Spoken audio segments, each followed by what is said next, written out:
Wamen BUMN, yang saya hormati Bapak Kapolri yang juga hadir pada siang hari ini, yang saya hormati Gubernur Bank Indonesia sekaligus Ketua ISEI, yang saya hormati Gubernur Jawa Tengah, Wali Kota Solo, Bapak Ibu sekalian, seluruh keluarga besar ISEI yang saya hormati.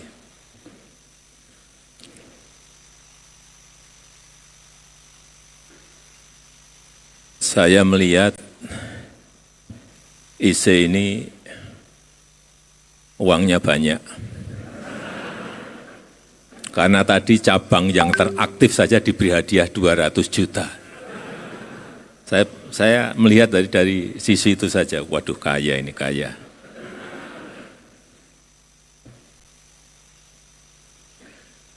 Bapak Ibu sekalian yang saya hormati,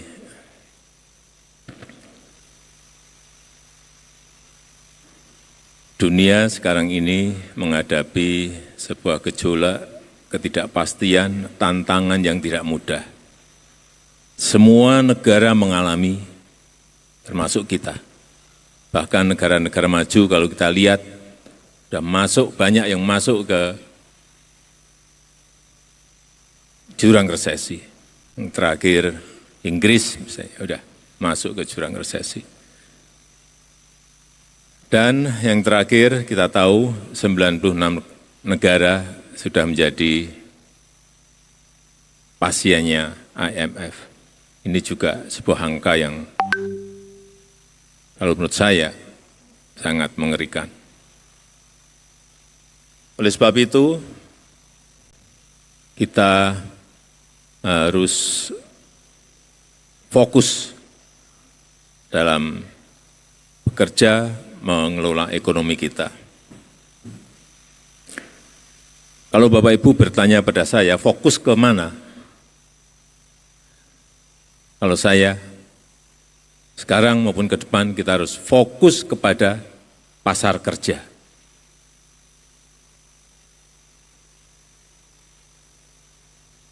Karena ke depan terlalu sedikit peluang kerja untuk sangat banyak tenaga kerja yang membutuhkan. Too few jobs for too many people. Ini yang harus kita hindari. Sehingga menurut saya, jangan sampai kita terlalu larut dengan situasi global meskipun kita ikuti. Jangan terlalu kita terbawa oleh skenario ekonomi global meskipun kita juga harus selalu melihat angka-angka dan mengkalkulasi dengan perhitungan-perhitungan yang cermat. Karena kita tahu nanti 2030-an kita akan mendapatkan bonus demografi. Bisa menjadi sebuah kekuatan, tapi bisa menjadi beban. Inilah tantangan paling besar yang akan melompatkan kita menjadi negara maju atau tidak. Sehingga sekali lagi bonus demografi ini membutuhkan pembukaan kesempatan kerja yang sebesar-besarnya. Padahal saat ini untuk membuka lapangan kerja itu kita menghadapi tantangan yang sangat-sangat berat. Semua negara mengalami tantangan ini. Yang pertama, tantangan yang pertama, perlambatan ekonomi global. Kita tahu 2023 dari World Bank ini global hanya tumbuh 2,7. Kemudian 2024 ini diperkirakan hanya muncul angka 2,6. Tahun depan dari World Bank muncul angka 2, naik sedikit 2,7, tapi masih jauh dari yang diharapkan oleh semua negara. Dan kita, tadi seperti disampaikan oleh Bapak Ketua Umum, bisa tumbuh di kurang lebih 5,1. Ini sebuah hal yang patut kita syukuri karena ekonomi global hanya tumbuh 2,6, 2,7.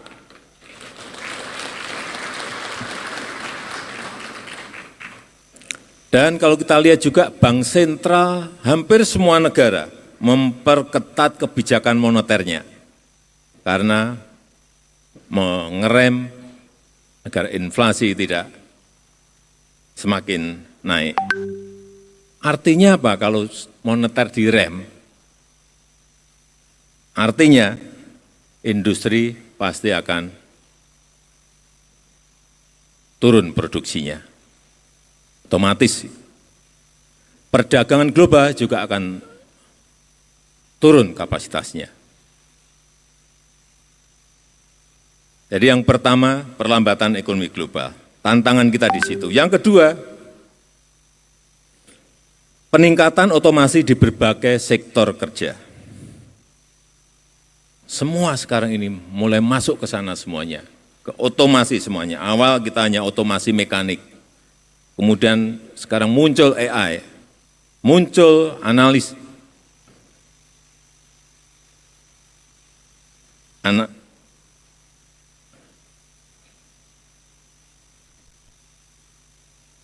muncul otomasi analitik.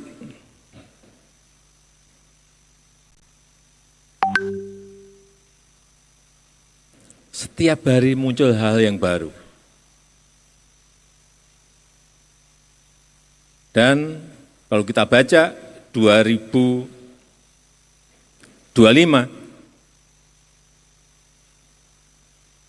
pekerjaan yang akan hilang itu ada 85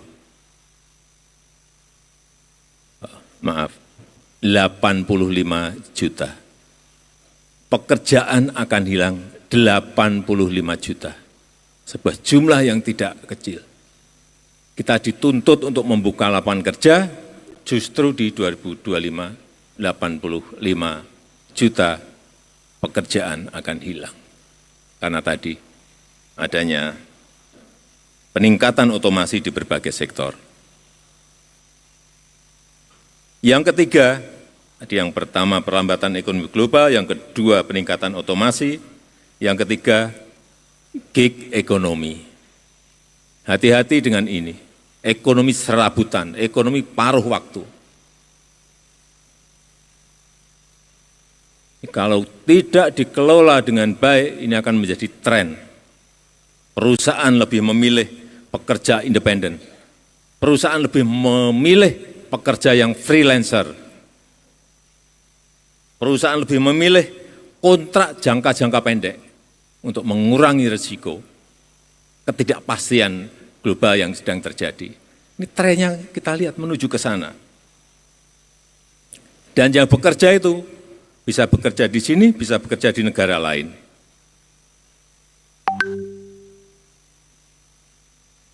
Sehingga sekali lagi kesempatan kerja semakin sempit dan semakin berkurang. Oleh sebab itu, saya berharap dari ISAI tadi sudah menyampaikan kajiannya, ada sebuah desain, tapi desain taktis. Rencana, tapi rencana taktis. Strategi, tapi strategi yang taktis dan detail. Kalau ada ini, kita harus belok kemana? Kalau dicegat di sini, kita harus menuju kemana? Itu yang hal-hal yang taktis seperti ini yang kita perlukan.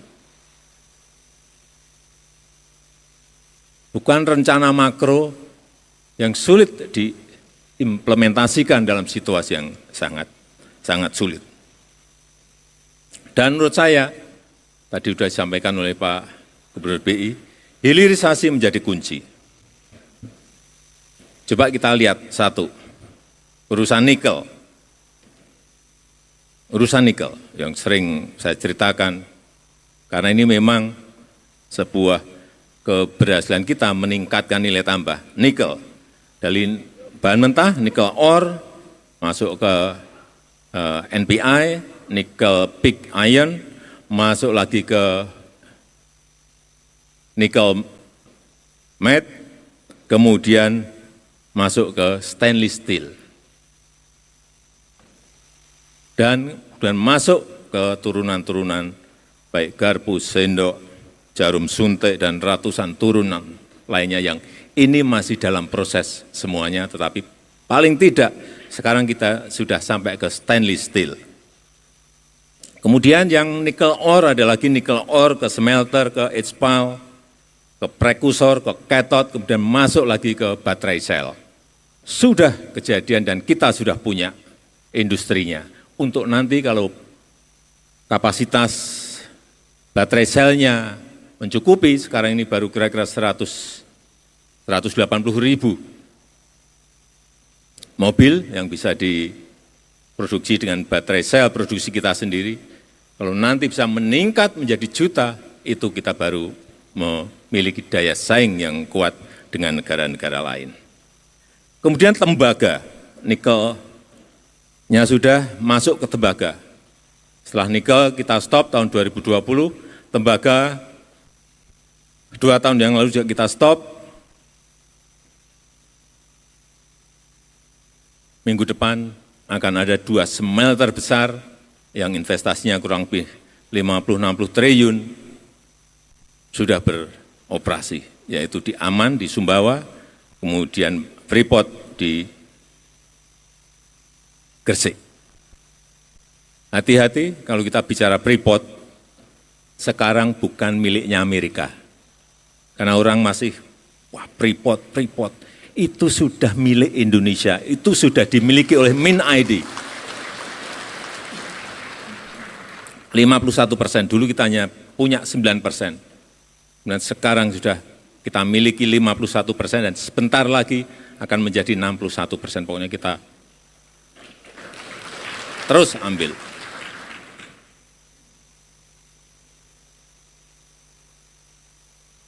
Dari tembaga, yang saya lihat di lapangan tembaga menjadi barang-barang yang sudah jadi, copper foil, kabel, rangka mobil, dan yang ketiga boksit. Hilirisasi di boksit.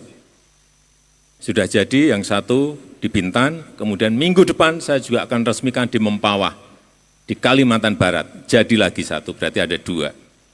Dari sini nanti akan jadi yang di Mempawah ini miliknya BUMN. Akan jadi aluminium, velg mobil, bodi pesawat, semuanya. Bapak Ibu sekalian yang saya hormati, pada posisi normal, pada posisi dunia normal, kita tidak mungkin melakukan ini. Pasti akan dicegat oleh negara-negara maju. Pasti itu. Bahkan waktu akan mengambil Freeport saja, banyak yang membisiki kepada saya, Pak, hati-hati, Papua bisa lepas. Pak, hati-hati, Bapak bisa digulingkan. Pak, hati-hati. Jadi hilirisasi ini bukan barang yang gampang. Karena Freeport sendiri sudah 55 tahun beroperasi, nggak pernah mau membangun yang namanya smelter. Karena yang di sana itu bukan hanya tembaga. Ada barang yang lain yang harganya lebih tinggi, yaitu emas. Nah, nanti kita punya smelter sendiri di Gresik, tahu kita berapa ton emas setiap tahun yang hilang dari tanah air Indonesia selama 50-an tahun. Perkiraan saya per tahun mungkin 40 sampai 50 ton. Baru perkiraan, nebak-nebak. Tapi nanti kalau sudah berproduksi baru kita tahu betul, oh ternyata ada emasnya sekian ton per tahun. Jadi kalau tadi bisikan ke saya ya karena barang yang tadi saya sampaikan. Tetapi Bapak Ibu sekalian yang saya hormati, tolong ini betul-betul ISEE bisa mendesain rencana dan strateginya. Yang saya ingin adalah hilirisasi yang padat karya, yaitu rumput laut, seaweed, yang belum disentuh secara manajemen yang baik. Karena dari sinilah nanti bisa turunannya baik ke pupuk organik, baik ke agar, baik untuk kosmetik, baik untuk tepung, dan juga untuk minyak pesawat terbang sekarang ini bisa dari rumput laut. Kita tahu Indonesia memiliki pesisir yang paling panjang nomor 2 di dunia, 81.000 kilometer. Ini sebuah potensi besar, tapi memang harus didesain, harus direncanakan, harus dibuat strategi yang benar sehingga nanti hasilnya bisa ketemu. Pangan yang lainnya, menurut saya yang juga harus dihilirisasikan adalah kopi. Kopi ini saya cek, kita punya berapa hektar sih kopi? 1,2 juta hektar. Saya cek di lapangan, berapa sih produksi per hektar kita?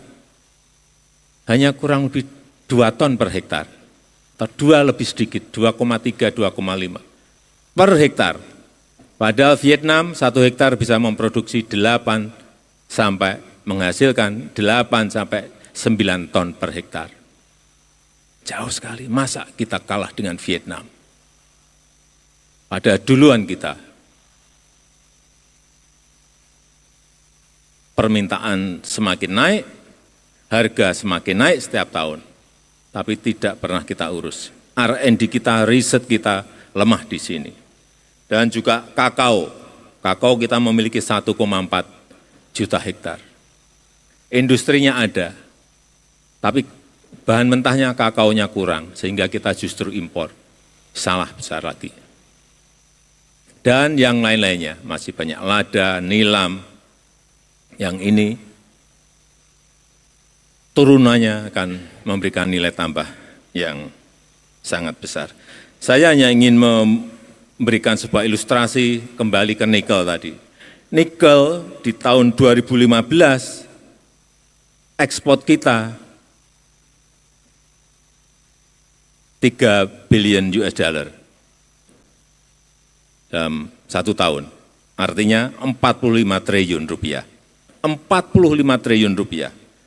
Kemudian setelah kita stop, 2021 muncul angka dari 45 triliun muncul 340 triliun rupiah.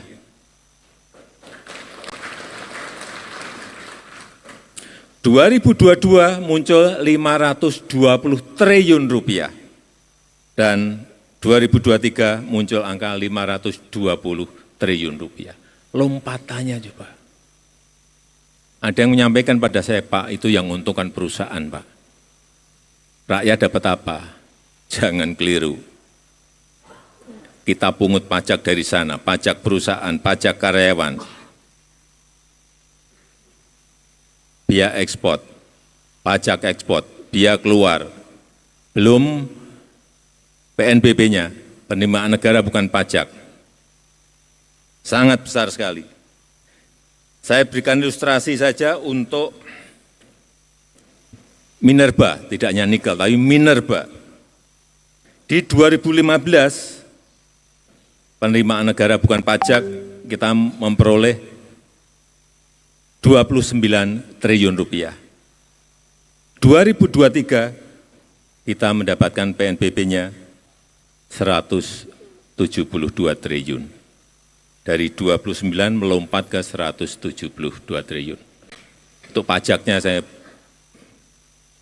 belum mendapatkan secara detail. Tapi saya yakin juga akan melompat berkali-kali.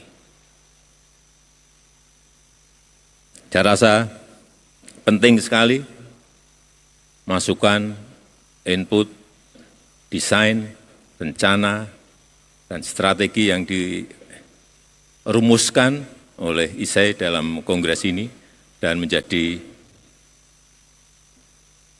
pegangan bagi pemerintah ke depan, bukan pemerintah saya lagi, pemerintah ke depan, karena sebulan lagi saya sudah pensiun,